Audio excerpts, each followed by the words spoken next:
আমরা অনেকে আহলে হাদিস হ্যাঁ, আমরা মিলাদ করি না, দুরূদ বাদ দিই।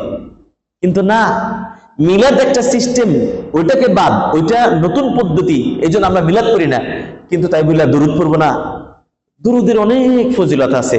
আমরা নবী সাল্লাল্লাহু আলাইহি ওয়াসাল্লামের একবার দুরূদ পাঠ করে আমরা আলোচনা শুরু করি। আমরা সকলে পাঠ করি, আল্লাহুম্মা সাল্লি আলা মুহাম্মাদ ওয়া আলা আলি মুহাম্মাদ কামা সাল্লাইতা আলা ইব্রাহিম ওয়া আলা আলি ইব্রাহিম ইন্নাকা হামিদুম মাজিদ। আল্লাহুম্মা বারিক আলা মুহাম্মাদ ওয়া আলা আলি মুহাম্মাদ কামা বারাকতা আলা ইব্রাহিম ওয়া আলা আলি ইব্রাহিম ইন্নাকা হামিদুম মাজিদ।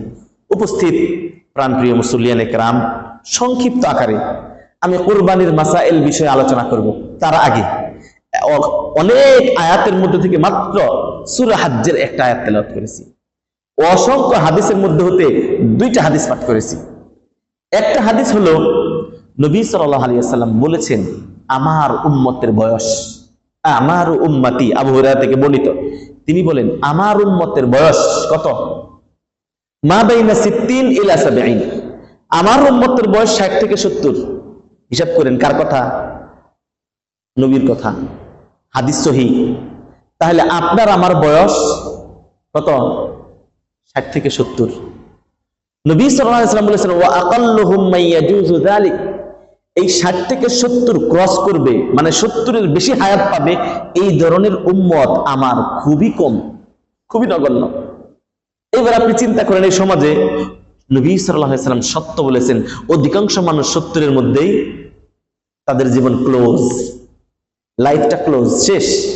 প্রিয় ভাইরা আমার, এই যে আমাদের ছোট্ট জীবন, নবীর পরিভাষায় আমি ইয়াকুব মাদানী, আমি যদি বলি আমার বয়স 36 হয়ে গেছে, 36 পার হয়ে গেছে, তাহলে আমি নবীর কথা অনুপাতে যদি 60 বছর ধরে, আর কয় বছর হায়াত আছে আমার? 25 বছর, 24-25 বছর হায়াত, আমার জীবন শেষ।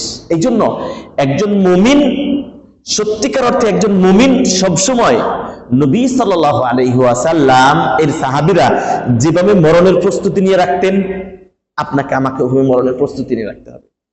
কিন্তু অতীব সত্য দুঃখের বিষয় হলো আমরা মরণের জন্য প্রস্তুতি নিই না। অধিকাংশ জিজ্ঞেস করেন, আমাকে যদি জিজ্ঞেস করি আমি মরার জন্য কি প্রস্তুতি নিচ্ছি, আল্লাহ যদি আজকে আমাকে বলে ইয়াকুব তোমাকে মালাকুল মাউত পাঠাইছি, তোমাকে আজকে কবজ করে ফেলবো, আল্লাহর কাছে চলে যাবে, আমি বলবো আমি রিক্ত হাত, আমার হাতে কিচ্ছু নাই, আমি কি করেছি? কিচ্ছু করি নাই আল্লাহ তোমার কাছে যাওয়ার জন্য। একজন মানুষ প্রস্তুতি নিয়ে সফর করা, এটা এমন একটা সফর, মানুষের মরণটা এমন একটা সফর যে সফরের শুরু আছে কিন্তু শেষ নাই। দুনিয়ার সামান্য সফর করতে গিয়ে যদি আপনি একটা প্রস্তুতি নিয়ে সফর করেন, ওই সফরটা আরামদায়ক হয়, সুন্দর হয়, ভালো হয়। অপ্রস্তুত অবস্থায় যদি সফর করেন, ওটা ভালো হয় না। তাহলে যে সফরের শুরু, যে সফর হবেই হবে, ওই সফরের জন্য প্রস্তুতি নেওয়া দরকার আছে না নাই? আমাদের হায়াত অল্প, এই অল্প জীবনে আমাদের মরার জন্য প্রস্তুতি নিয়ে রাখতে হবে। মৃত্যু মানুষ যুবক বৃদ্ধ পায় না। বাবার সামনে সন্তান চলে যায়, সন্তানের সামনে বাবা চলে যায়। কার মরণ কখন হবে আসার সিরিয়াল আছে, যাওয়ার সিরিয়াল নাই। আমার বড় চাচা বেঁচে আছে, আমার আব্বা চলে গেছেন। আমার দাদা বেঁচে ছিলেন, আমার বাবা চলে গেছেন। তাহলে মরার কোনো সিরিয়াল নাই। প্রিয় ভাইরা আমার, অন্তর থেকে কথা বলতেছি, দুনিয়ার মোহে আমরা ঘুরপাক খাচ্ছি, দুনিয়ার পিছনে দৌড়াচ্ছি। এটা এমন দৌড়ানি শেষ হবে না। হাত্তা যুরতুমুল মাকাবির, সম্পদ চাই, কিন্তু পরকালের এই সফরটা যার শুরু আছে শেষ নাই, এই সফরের জন্য যে আমরা প্রস্তুতি নিব, এই প্রস্তুতি আমাদের নাই। প্রিয় ভাইরা আমার, এই প্রস্তুতি নেওয়ার এমন একটা সময় আমরা পার করতেছি। এই প্রস্তুতি, এই সফরের প্রস্তুতি টাকা পয়সা না, এই সফরের প্রস্তুতি ডলার নিয়ে যেতে হবে না, এই সফরের প্রস্তুতি সৌদি আরব না রিয়াল নিয়ে যাবেন টাকা ভাঙিয়ে। এই সফরের প্রস্তুতি আপনাকে নেক আমল নিয়ে যেতে হবে, সৎ আমল নিয়ে যেতে হবে, নেকি নিয়ে যেতে হবে, সওয়াব নিয়ে যেতে হবে।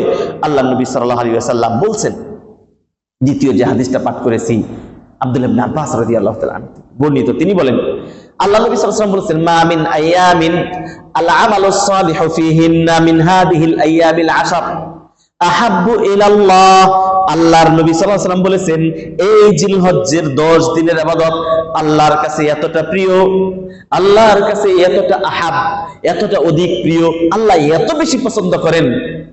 সাহাবীরা জিজ্ঞেস করলো, ইয়া রাসূলুল্লাহ ওয়ালাল জিহাদু ফি সাবিলিল্লাহ, আল্লাহর রাস্তায় জিহাদ করার চাইতেও কি এই জিলহজ্জের 10 দিনের ইবাদত আল্লাহর কাছে প্রিয়? নবী সাল্লাল্লাহু আলাইহি ওয়াসাল্লাম বললেন, নাম নাম, হ্যাঁ, ওয়ালাল জিহাদু ফি সাবিলিল্লাহ, আল্লাহর রাস্তায় জিহাদ করলে যে সওয়াব তার চাইতে বেশি সওয়াব হবে এই 10 দিনের ইবাদত বندگی করা। সুবহানাল্লাহ। তাহলে এমন একটা সময় পার করতেছি, এই সময় মসজিদে দেড় কাতার দুই মানুষ নামাজ পড়লাম, কয়জন বুঝতে পারছি? কয়জন মানুষ? একটা মানুষ তো জানতে হবে আমি মারা গেছে। ছোটবেলার একটা খুতবা শুনেছিলাম, তিনি জিলহজ্জের বিরুদ্ধে একটা কথা বলেছিলেন, এখনো মনে পড়ে। ওই উদাহরণটা অনেক মানুষের কাছে আমি দেই।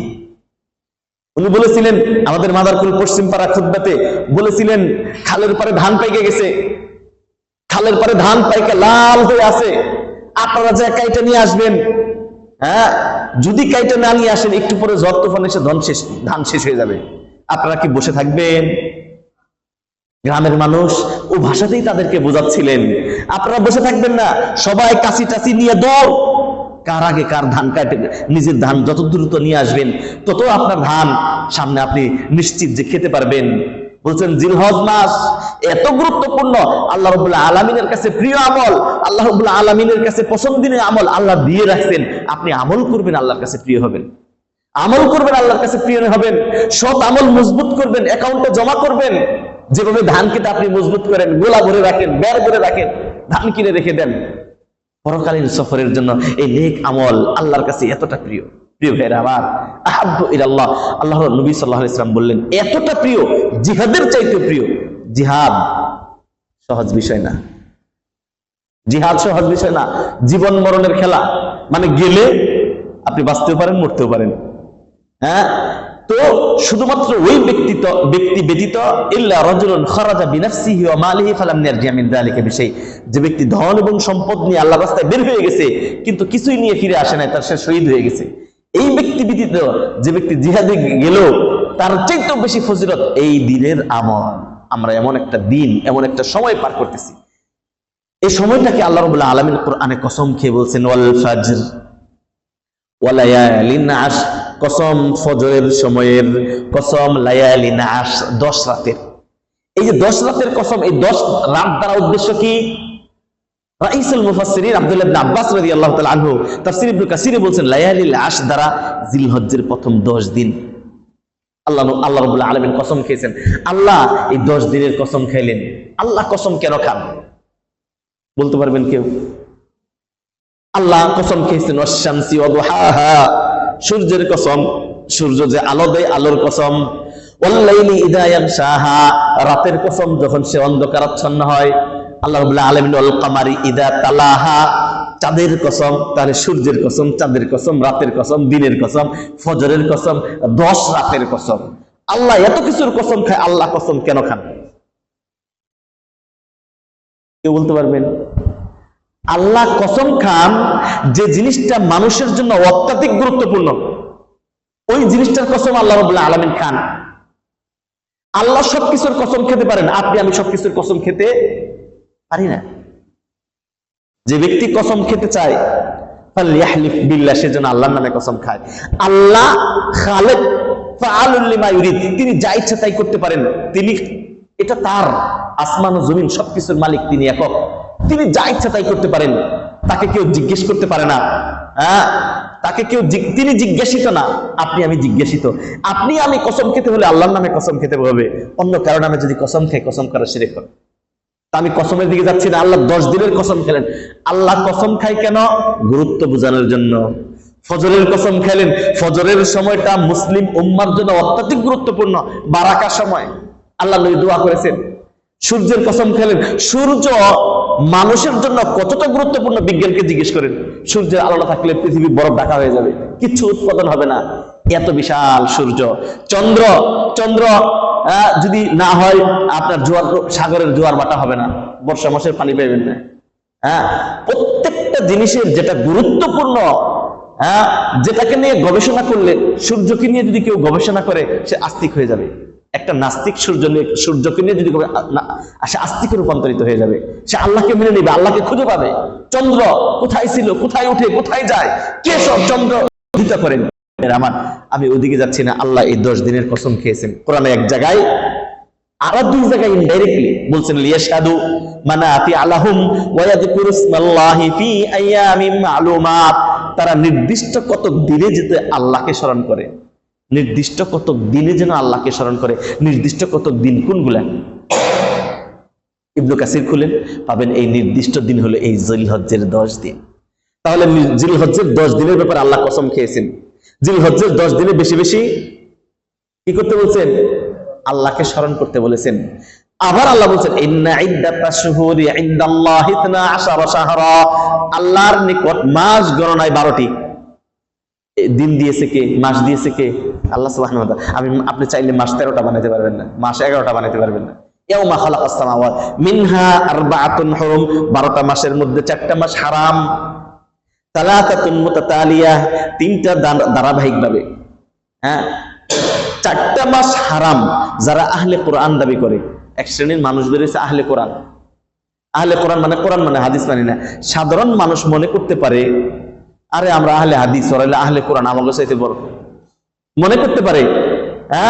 কিন্তু তাদের কাছে একটা প্রশ্ন, হাদিস ছাড়া কখনো কোরআন বোঝা যাবে না। আল্লাহ যে এখানে বললো মাস গণনায় 12টি, 4টা মাস হারাম, এই 4টা মাস কোনটা? কিয়ামত পর্যন্ত যদি সময় দেন, হাদিস ছাড়া 4টা মাস কোনটা আমাকে দেখিয়ে দাও, দেখিয়ে দিতে পারবে না। প্রিয় ভাইরা আমার, এই 4টা মাস হলো 3টা ধারাবাহিক ভাবে 3টা মাস, যুলকাদা, যুলহিজ্জা, মুহররম আর একটা রজব। এই 4টা মাস হারাম।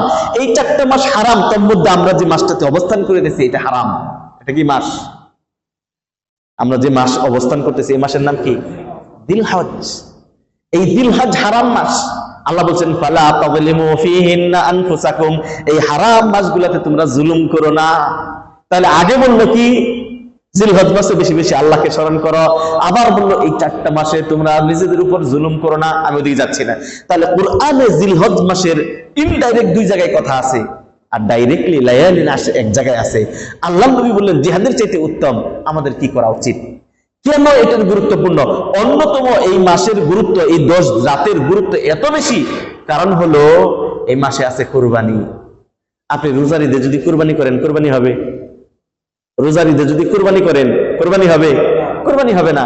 এটার মধ্যে কুরবানি আছে। আসুন কুরবানির সংশ্লিষ্ট কয়েকটা মাসআলা আলোচনা করেই আলোচনার রীতি টানবো। অনেকের ব্যবসা বাণিজ্য আছে, বিরক্ত হচ্ছেন। আর 2-4 মিনিট। প্রিয় ভাইরা আমার, কোন ব্যক্তি যদি হারাম সম্পদ দিয়ে কুরবানি করে, কয়েক লক্ষ টাকার কুরবানি করলে 1 পয়সার দাম হবে না।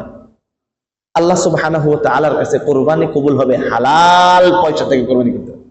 সুদ খান, ঘুষ খান, চাউল মারেন, এটা করেন, সেটা করেন, টেন্ডারবাজি করেন, দুর্নীতি করেন, 2 নম্বরই করে, আপনি যদি কয়েক কোটি টাকার কুরবানি কিনে দেন, এই কুরবানি আল্লাহর কাছে সামান্যতম নেংরা পয়সার দাম পাবেন না, একটা 4 আনা পয়সার দাম পাবেন না। এই জন্য কুরবানি করতে হলে হালাল সম্পদ থেকে, হালাল পয়সা থেকে আপনাকে কুরবানি করতে হবে। জেনে রাখুন, হালাল পয়সা ব্যতীত কুরবানি কবুল হবে। আদম আলাইহিস সালাতু ওয়াস সালামের সময় তার সন্তান ছিল হাবিল ও কাবিল। 2 জনের মধ্যে লম্বা কাহিনী সূরা মাইদার মধ্যে আসছে। একটু গন্ডগোল বাজারে আল্লাহ বললেন ইদ কাররাবা কুরবানান, কুরবানি করো। 2 জনে কুরবানি করলো, এক ফাতাকুব্বিলা মিন আহাদিমা ওয়া লাম ইয়াতাকাব্বাল মিনাল আখার। একজনেরটা কবুল হলো, আরেকজনেরটা কবুল হলো না। কবুল হলো না যার, তার নাম হলো কাবিল, যারটা কবুল হলো তার নাম হাবিল। আল্লাহ বলেন ইন্নামা ইয়াতাকাব্বালুল্লাহু মিনাল মুত্তাকিন, আল্লাহ কবুল করে মুত্তাকিদের কাছ থেকে। মুত্তাকি কারা? যারা আল্লাহকে ভয় করে, আল্লাহর পরহেজগার, আল্লাহকে ভয় করে, হারাম সম্পদ ভক্ষণ করে না। এমন মুত্তাকি মানুষের কুরবানি কবুল হবে। নামাজ পড়ে না, কুরবানি করে, কাজ হবে? এখন তো অনেকে কইতে পারে হুজুর কোন কি? নামাজ যদি না পড়ে কোনো ব্যক্তি যদি কুরবানি করে, আর কুরবানি হবে? ফজরের নামাজ পড়ে না, ঈদের নামাজ পড়ে, এমন মানুষ আছে না নাই? ফজরের নামাজ পড়ে না, জুমার নামাজও কখনো পড়ে কখনো পড়ে না, 5 ওয়াক্তের দান ধারে না, কুরবানি করে 2 লাখ টাকা, 3 লাখ টাকা, 1.5 লাখ টাকা, 1 লাখ টাকার গরু, আছে না নাই? ইয়াকুব মাদানি যদি এইভাবে ডাইরেক্ট বলে এটা অমুসলিম, খেপে যাবেন আমার উপর। খেপলে লাভ নেই, আমার বাড়িতে এখানে। হ্যাঁ, আমরা জানি কে সুদ খায়, দেলদুয়ারের মানুষ সবচেয়ে, এটা স্বীকার করতে হবে, আমি দেলদুয়ারের মানুষ, আমি জানি এই এলাকায় ভালো ব্যবসা নাই, ভালো বাণিজ্য নাই, একটা জিনিস আছে, সুদের ব্যবসা, ঠিক কিনা? হ্যাঁ, কিন্তু কোন বাপের বেটার সাহস হয় না এটা বলতে, বরং এটা বলতে হবে সুদখোর, সুদখোরের মুখের উপর বলতে হবে সুদখোর আপনি, আপনার পয়সা আমি নিব না, আপনাকে ভয় করি না। প্রিয় ভাইরা আমার, সুদের ঘুষের অবৈধ উপার্জিত টাকা দিয়ে যদি আপনি কুরবানি করেন, এই কুরবানি আল্লাহর কাছে কখনো কবুল হবে না। আল্লাহ রাব্বুল আলামিন সূরা হজ্জের মধ্যে স্পষ্ট করে বলেছেন, লা ইয়ানালাল্লাহু লুহুমুহা ওয়ালা দিমাউহা ওয়ালাকিন ইয়ানালুহুত তাকওয়া মিনকুম। আল্লাহ রাব্বুল আলামিনের কাছে কুরবানির গোশত পৌঁছায় না, রক্ত পৌঁছায় না, কিন্তু পৌঁছায় তোমাদের মনের তাকওয়া, তোমাদের অন্তরের তাকওয়া। এই জন্য যারা কুরবানি করবেন, কুরবানির কিনার আগে আপনাকে বলছি প্রিয় ভাই, আপনাকে করজোরে হাত, এখন হয়তো আজকে কালকে অনেকেই কুরবানি করবেন, আপনার হালাল পয়সা থেকে কুরবানি করুন। আগে দেখুন এর মধ্যে হারাম কিছু আছে কিনা, যদি হারাম থাকে দেখুন, কুরবানি করে আপনার লাভ হবে না। যেটা করে লাভ হবে ওই কাজ করে লাভ আছে। সারাদিন পরিশ্রম করলেন, পরিশ্রম করার পরে মাইনা পাইলেন না, এই পরিশ্রমের কোনো লাভ আছে? তাহলে 1.5 লাখ টাকা দিয়ে আপনি কুরবানি করলেন, এর কোনো সওয়াব নাই। হ্যাঁ, কুরবানি করে কি ফায়দা? এই জন্য আপনার নিয়ত পরিশুদ্ধ করুন। গোশত খাওয়ার জন্য কুরবানি দিয়েন না। অনেকে কুরবানি করতে কত হয়েছে বলে 1.5 লাখ, খুব ভালো হয়েছে গরুটা। আরে বাবা, আল্লাহর রাস্তায় কুরবানি দিচ্ছেন, ভালো আর মন্দের কি আছে? আল্লাহ আপনার হালাল পয়সা দিছে, আপনি কুরবানি করবেন। ওটা 1 লাখ হোক আর 1.5 লাখ হোক, কয় কেজি গোশত হয়েছে? 1 লাখ দিয়ে কিনছি, গোশত হয়েছে 120 কেজি। জিতছেন তো আপনি, গোশত 800 কেজি, জিতে হারার কিছু নাই। কুরবানি তো কুরবানি, এর মধ্যে জিতে আর লসের কিছু আছে? করছেন কার জন্য? সত্যিকার অর্থে আল্লাহর জন্য করছেন? যদি করে থাকেন, এই জন্য হয়তো গোশত হইলো না হইলো দেখার বিষয় না। আল্লাহ রাব্বুল আলামিন কোরআনে বলেন, কুল ইন্না সলাতি ওয়া নুসুকি ওয়া মাহইয়ায়া ওয়া মামাতি লিল্লাহি রাব্বিল আলামিন। নবী আপনি বলুন, আমার সালাত, আমার কুরবানি কার জন্য? লিল্লাহি রাব্বিল আলামিন, আল্লাহর জন্য। সুতরাং আল্লাহর জন্য কিনতে গেছেন, হ্যাঁ, একটা ভালো যেন কুরবানি কিনবেন, এর মধ্যে যেন দোষ ত্রুটি না থাকে। ছাগল হইলে 6 মাস যেন দাঁত উঠছে কিনা, গরু হইলে 2 বছর দাঁতিল হয়েছে কিনা, উট হলে এইভাবে যে বয়স নির্ধারণ, এটা দেখবেন। দোষ ত্রুটিযুক্ত পশু আল্লাহ রাব্বুল আলামিন নবী সাল্লাল্লাহু আলাইহি ওয়াসাল্লাম কুরবানি করতে নিষেধ করেছেন। প্রিয় ভাইরা আমার, অনেক মাসালা আছে। আসলেও যেভাবে আশা করেছিলাম, বাজারের মসজিদ অনেক মানুষ হবে, একটু বসবো, কিছু মাসালা তারা জিজ্ঞেস করবে, আমিও কিছু মাসালা দিব। কিন্তু দেখলাম আমাদের আহলে হাদিস সমাজের চাইতে হানাফি সমাজের মানুষ অনেক ভালো। একজন মাদানী আলেম আসছে, সম্মান করে মসজিদ ভরে যাবে, বসবে, হাই হাই জিজ্ঞেস করতে পারি নাই, এই মাসালাটা জিজ্ঞেস করি। হ্যাঁ, যাই হোক, তারপরে যে কয়জন বসছেন আলহামদুলিল্লাহ। আমরা হলো অনেক কিছু জানি না, গেছি, আমাদের আর জানা দরকার নাই, তাই না? বিষয়টা এমন, আমরা অনেক জানি, আমাদের আর জানা দরকার নাই। কোরআন হাদিসের ইয়াকুব মাদানী মদিনায় পড়ে আসে, কি জানাবে? মাওলানা মুহিউদ্দিন খান, ইসমাইল খান লাহোরী, কতজনের ওয়াজ শুনে আমরাই বেশি জানি না, জ্ঞানের শেষ নাই। আসুন আর দুই একটা মাসালা। তাহলে একটা বললাম কোরবানির মাসালা, আপনি কি করবেন না? হারাম পয়সা দিয়ে কোরবানি করবেন না, হালাল পয়সা থেকে করবেন। নিয়ত পরিশুদ্ধ করবেন, দোষ ত্রুটিযুক্ত কোরবানি ক্রয় করবেন না। অনেকে প্রশ্ন করে, মৃত ব্যক্তির পক্ষ থেকে কোরবানি করা জায়েজ না না জায়েজ? বলেন দুই একজন। মাশাআল্লাহ, কোন আলেমে কয় জায়েজ, কোন আলেমে কয় জায়েজ না। প্রিয় ভাই আমার, মৃত ব্যক্তির পক্ষ থেকে কুরবানি করা 4টা সূরা, মানে 4টা পদ্ধতি। প্রথমত, মৃত ব্যক্তির পক্ষ থেকে আলাদা করে কুরবানি না করা, বরং তখন জায়েজ যখন জীবিতদের সাথে মৃতদেরকে শরীক করবেন। দলিল প্রমাণ কি? আল্লাহ নবী সাল্লাল্লাহু আলাইহি ওয়াসাল্লাম বলছেন, আল্লাহুম্মা হাযা আন্নী ওয়া আম্মান লাম ইউযাহা মিন উম্মতি, বিসমিল্লাহ, আল্লাহু আকবার, আল্লাহুম্মা তাকাব্বাল মিন্নি ওয়া মিন আহলি বাইতি। আল্লাহ তুমি আমার এবং আমার পরিবারের পক্ষ থেকে কবুল করে নাও, বিসমিল্লাহ, আল্লাহু আকবার, আল্লাহ কবুল জবাই করেছেন। তাহলে নবী সাল্লাল্লাহু আলাইহি ওয়াসাল্লাম তার নিজের পক্ষ থেকে এবং আহলে বাইত দ্বারা যারা তার স্ত্রী, তাহলে তিনি কুরবানি করেছিলেন। খাদিজাতুল কুবরা তখন জীবিত ছিলেন না মারা গেছেন?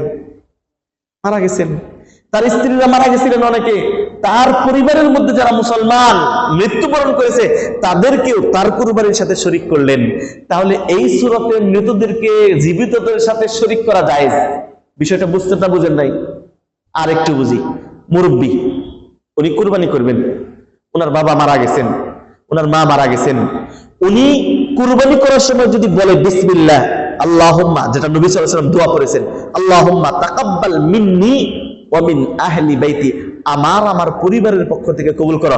আপনার পরিবারের, আপনার স্ত্রী, আপনার সন্তান, আপনার পিতা, আপনার মাতা, সব আপনার পরিবার, তারা জীবিত থাক অথবা মৃত্যুবরণ করুক, এই দোয়াটা পড়লে এই সূরতে জীবিত মৃত সকলকে এক কুরবানিতে শামিল করা জায়েজ বিল ইত্তেফাক। সহজ না কঠিন? সত্যি করে বলেন, সহজ না কঠিন? দিন সহজ করে দিয়েছে আল্লাহ নবী সাল্লাল্লাহু আলাইহি ওয়াসাল্লাম, সহজ করে দিয়েছে। জটিল বাজে কখন জানেন? আচ্ছা, তাহলে এভাবে মৃতদেরকে আমরা জীবিতদের কুরবানির সাথে শরীক করতে পারি, আবার অতিরিক্ত পয়সা খরচ হবে না, কিন্তু তারা ঠিকই সওয়াব পাবে। নিয়তের তারতম্যের কারণে তারা সওয়াব পাবে, একটা গোপন। দ্বিতীয়ত, আপনার বাবা মারা গেছেন, জীবিত থাকা অবস্থায় আপনাকে ওসিয়ত করে গেছেন, বাবা আমি মারা গেলে আমার পক্ষ থেকে একটা কুরবানি করুন। যদি ওসিয়ত করে যায় তাহলে ওই মৃত ব্যক্তির পক্ষ থেকে কুরবানি করা ওয়াজিব। বুঝেন আবার কথাটা? কখন কখন ওয়াজিব? যখন আপনার বাবা মা স্বজন যার উপর হক আছে তারা যদি ওসিয়ত করে যায়, পরিত্যক্ত থেকে ওসিয়ত পূর্ণ করতে হবে। হ্যাঁ। তৃতীয়ত, যদি আপনি মৃতদের পক্ষ থেকে তাকে আলাদা কুরবানি করেন, এক্ষেত্রে মতভেদ আছে। কথা বুঝতে? আপনি জীবিত, আপনার পরিবার কুরবানি করলেন, আবার বাবার পক্ষ থেকে আলাদা করে একটা করতে,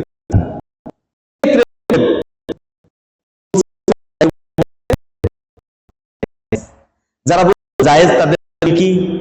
তাদের হলো মৃত ব্যক্তির পক্ষ থেকে যদি আমি কোনো কিছু সাদকা করি তাহলে সেটা জায়েজ আছে না জায়েজ? আমার বাবা মারা গেছেন, তার পক্ষ থেকে আমি কিছু সাদকা দান করতে চাইতেছি, এটা কি জায়েজ না জায়েজ? জায়েজ, এটার কোনো সন্দেহ নাই।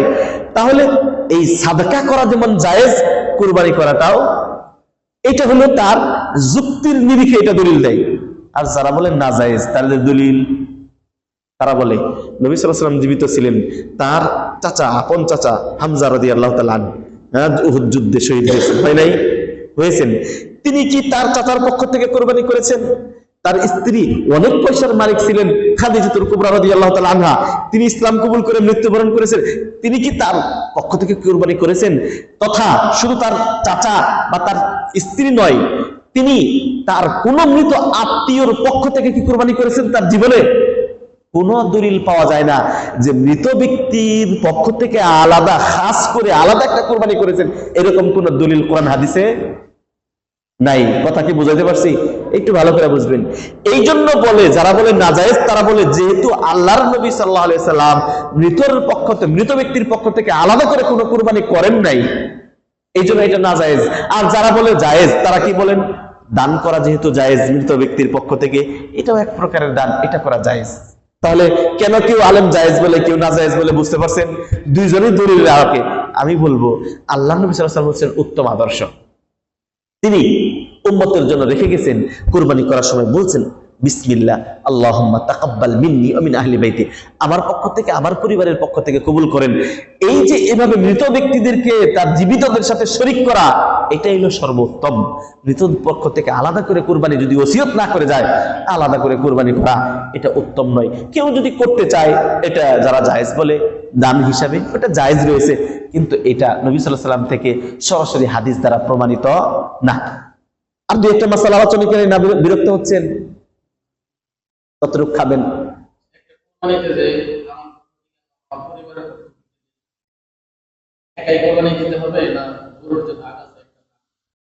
আহসানতা, সুন্দর প্রশ্ন বুঝতে পারছেন? মানে এখানে আগে আলোচনা করতে হবে ভাগে কুরবানি জায়েজ না জায়েজ। এটা দুইটা মত পাওয়া যায়, কিন্তু জেনে রাখুন এটা শুধু বাংলাদেশে, সৌদি আরবে না। সৌদি আরবে ভাগে কুরবানি দেওয়া না জায়েজ এরকম কেউ ফতোয়া দেয়নি। সৌদি আরবের উলামায়ে কেরামগণ ভাগে কুরবানি দেওয়া না জায়েজ এরকম কোন ফতোয়া দেখাতে পারবেন না। হ্যাঁ, অধিকাংশ সৌদি আরবের ফতোয়াতে দেখবেন ভাগে কুরবানি দেওয়া বিল ইত্তেফাক জায়েজ। কারণ নবী সাল্লাল্লাহু আলাইহি ওয়াসাল্লাম বলছেন আনিল বাকরাতি সাবাহ, এক গরুতে 7 জন, আনিল বাদারাতি সাবাহ, এক উটে 7 জন বাগী হতে পারে।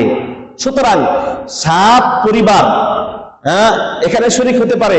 এখন তার প্রশ্ন হলো, যে 7 ভাগে কুরবানি দিচ্ছে, এটা কি ওই 1 ভাগ কি একজন ব্যক্তি এবং তার পরিবারের জন্য যথেষ্ট, নাকি একজন ব্যক্তি এবং তার পরিবারের জন্য আলাদা কুরবানি দিতে হবে?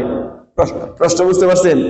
এক্ষেত্রে উত্তর হলো, একজন ব্যক্তি এবং তার পরিবারের জন্য ওই 7 ভাগের 1 ভাগ কুরবানি নিলেই যথেষ্ট হয়ে যাবে। কথা বুঝাইতে পারছি? এটা স্পষ্ট। দিন হচ্ছে আর দিন ইসরুন, দিন সহজ, অত জটিলতার কিছু না, কঠিন কিছু না।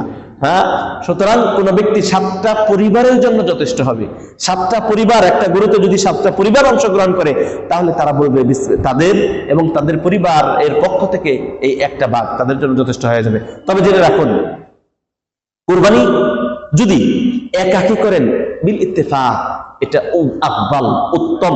একাকী কুরবানি করা উত্তম। নবী সাল্লাল্লাহু আলাইহি ওয়াসাল্লাম অধিকাংশ কুরবানি করেছেন কাবশাইনি আমলাহাইনি, সিংহ তিনি নিজ হাতে করেছেন। এটা হলো আমরা হুজুর দিয়া করাই, নিজে আরেকজন করাই, আল্লাহর দিন এটা নিজ হাতে কুরবানি করবেন বিসমিল্লাহ আল্লাহু তাআলা মিন ইয়ামিন বলে নিজে পরিতৃপ্ত পাবেন। নিজের কুরবানি নিজে করবেন।